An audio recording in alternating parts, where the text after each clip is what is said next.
여러분 반갑습니다. 강성률 문학TV 제 40화는 정략 결혼의 희생양이 된 미인 왕소군 두 번째 시간인데요. 여기는 이제 왕소군이 흉노에 가서 사망한 후에 그를 기리는 이렇게 상을 세워 놓았습니다. 오늘 이야기 순서를 먼저 말씀드리자면 왕소군의 원망이라고 하는 시를 감상해 보시고 여기에서 그 유명한 출래불사춘 봄이 왔으나 밤 같지 않다 이런 유명한 구절이 나오지 않습니까?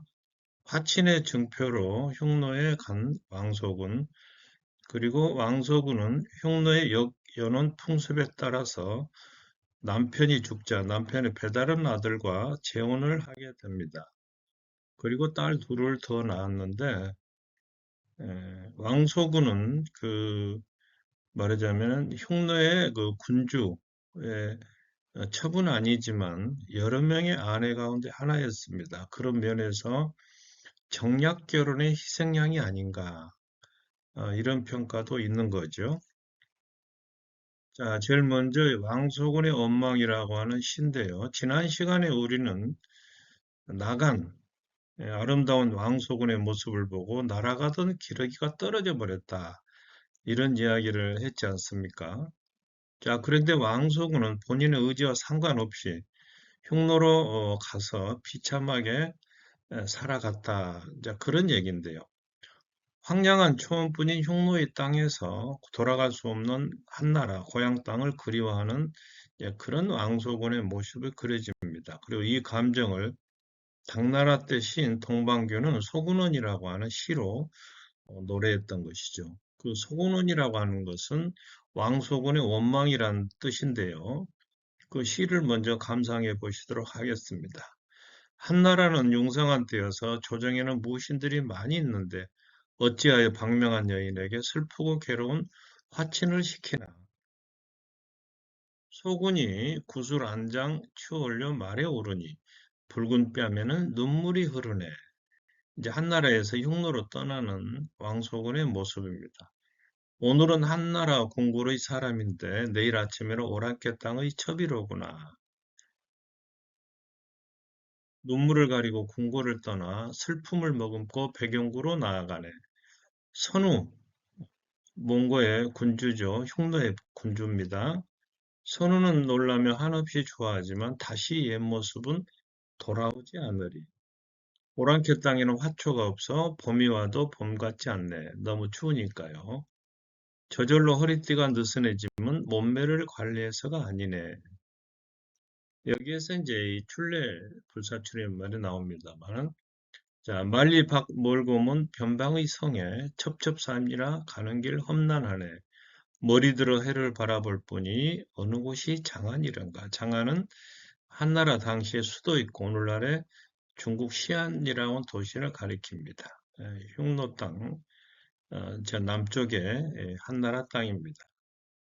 여기에서 출래불사춘이란 말이 나옵니다만은 오랑캐 땅에는 꽃과 풀이 없으니 봄은 왔으되 봄 같지 않구나. 이 말은 그리움의 인용구, 사랑하는 연인이 멀리 떠나 있을 때 느끼는 그 슬픈 감정을 표현하기도 하지만은 우리나라에서는 그 정치적인 용어로 많이 사용이 됐는데 그 유명한 김종필 그 정치인이었죠. 국무총리도 했던 이분이 1980년 이른바 서울의 봄이라고 일컬어지는 그때 전두환이 쿠데타를 감행하자 직접적인 말을 못하고 이 출래불사춘이란 말로 촌철살인의 어록을 남기기도 했습니다. 화친의 증표인 왕소군인데요. 흉노 땅에 도착한 왕소군을 보고 흉노의 군주 호한야는 기절할 정도로 기뻐하는데 자, 왜냐하면 당시 호한야 선우의 동흉노는 한나라에 바짝 엎드렸던 상태입니다. 왜냐하면 그 전에 한나라에 대들던 서흉노가 3년 전에 한나라의 멸망을 당하는 과정을 직접 보았거든요. 그런데 이때 한나라에서 화친의 증표로 보통 궁녀도 아니고 천하일생 미녀를 이렇게 보내주니까 좋을 수밖에 없죠. 그래서 이제 흉노에 정중한 대접을 받게 됩니다. 이 왕소군요. 그래서 그 군주와 사이에 두 명의 아들을 낳는데 그 중에 이도지아사라는 아들은 나중에 우길 추강이 됩니다. 군주가 되는 거죠. 자, 그러나 불행하게도 군주인 호한야는 왕소군과 결혼한 지 3년, 제위 28년 만인 기원전 31년에 세상을 떠나고 맙니다. 여기에 따라서 이제 왕소군은 조국인, 모국인 중국 한나라로 돌아갈 것을 요청하지만은 한나라 원제의 뒤를 이은 그 성제가 흉노의 여교는 관습을 따르라 이런 명령을 내리게 됩니다. 여기에서 역연혼이라고 하는 것은 배우자의 한쪽이 죽으면 죽은 자의 가족 중에서 배우자를 정하는 혼인 형태를 말하는데요. 예를 들면 가부가 죽은 남편의 형제와 혼인하는 이걸 형제 역연혼이라고 하는데 고구려에서도 이제 동생이 죽으면은 아니 형이 돌아가시면은 형수를 동생이 취하는 형수치수제가 있었습니다. 또 호라비가 죽은 아내 이게 장례식 장면입니다만은 죽은 아내의 자매 뭐 처제나 되겠죠. 자매와 환인하는 자매 역연혼 이런 풍습이 있었다는 겁니다. 이러한 역연혼이 실시되는 까닭이 뭘까요? 그것은 혼인이란 개인 간의 결합이 아니고 가족 간의 결합이라는 의미가 있기 때문에 죽은 자의 가족 중에서 대용자, 대신할 수 있는 그런 사람을 공급함으로써 양가의 가족 관계를 이어가기 위한 거다. 또 이런 설도 있습니다. 남편이 죽으면 그 재산은 아내가 상속받게 되는데요. 이 아내가 다른 사람과 재혼을 하게 되면 그 집안의 재산이 결국 다른 남자에게 넘어가는 결과가 되기 때문에 그걸 막기 위해서 자식이 아버지 처첩을 받아들임으로써 재산을 짓겠다 이런 설이 있기도 합니다. 그래서 왕소군은 남편의 배다른 아들과 결혼을 하게 되는데요. 처음에는 우붓 아들과 합방할 것을 강요받자 거부하고 자살했다는 설도 있습니다. 심지어 국경을 넘어가서 강물에 투실했다는 설도 있습니다만은 그럼으로써 원제 한나라 자기를 사랑하지만은 그 흉노에게 보낼 수밖에 없었던 한나라 황제에게는 절개를 지키고 또 그러한 그 왕소군의 행동을 보고 흉노에서도 그 의기를 높이 사서 무덤을 만들어줬다 이런 설도 있긴 합니다. 자, 그러나 결과적으로 왕소군은 왕이 죽으면은 그 본처의 자식이자 다음 후계자가 될 이와 결혼해야 한다고 하는 풍습에 따라서 후한야의 배다른 아들 약제선우 이름은 조도맞고 또는 복주르라고도 하는데 이 사람과 결혼을 하게 됩니다. 그러나 이 약제선우는 왕소군을 지극히 사랑하며 11년을 살았지만은 왕소군이 32살 때 결국 죽고 맙니다. 오늘날 시각으로 보면 아버지의 처첩을 자식이 물려받는다는 것은 폐륜에 해당하죠. 그러나 유목민 사회에서는 생모나 직접 난 어머니나 정모, 정모 말하죠. 법적으로 아주 말하자면 하자가 없는 어머니를 말하죠. 정모를 제외하고 아버지의 처첩을 드리는 것은 마땅히 따라야 할 습속이다. 그런 얘기입니다. 어쨌거나 왕소군은 딸 둘을 더 낳게 되는데 장녀는 운이고 차녀 이름은 당입니다. 그리고 이 딸들은 모두 흉노의 귀족과 결혼을 하게 됐고 특히 큰 딸은 흉노에서 정치적으로 강력한 인물이 되었다는 겁니다. 그리고 왕소군 자신은 한나라와 흉노 사이의 전쟁을 막고 평화를 이끌었다는 뜻으로 영호왈시에 봉해지게 됩니다. 결국에 앙소군은 정략 결혼의 희생양이 아닌가 이런 얘기인데요. 역사적으로 이스라엘의 솔로몬 왕이나 마케도니아의 알렉산더 대왕의 정략 결혼이 유명하죠. 여기는 이제 솔로몬의 지혜라고 그래서 한 아들을 놓고 두 어미가 싸우자 그 아들을 갈라서 나눠 가지라고 합니다. 그래서 가짜 모치는 갈라서라도 가져가려고 하지만은 생모는 울면서 살려주자고 하죠. 그래서 생모가 이제 상묘를 판별했다고 하는 그 유명한 이야기고, 여기는 마케도니아 왕의 그 동상입니다. 정략 결혼인의 대표자라고 할 수 있는데, 오늘날 우리나라도 마찬가지입니다. 정재계 인사들끼리, 말하자면 재벌과 고관 대작들끼리 혼맥을 형성하는 경우가 얼마나 많습니까? 이러한 것은 결국에 성을 도구화시키는 것이 아닌가, 이런 얘기죠. 자, 솔로몬에 대해서 조금 더 알아보면은, 솔로몬은 다윗 왕의 아들이자 이스라엘 왕국의 제3대 왕으로서 지혜의 왕이라고 불렸습니다. 솔로몬은 이웃나라와 평화를 유지하기 위해서 그 나라의 왕녀들과 결혼해서 말하자면 화친 동맹을 맺었는데, 그 결과 후궁이 700명, 첩이 300명이 넘었다고 합니다.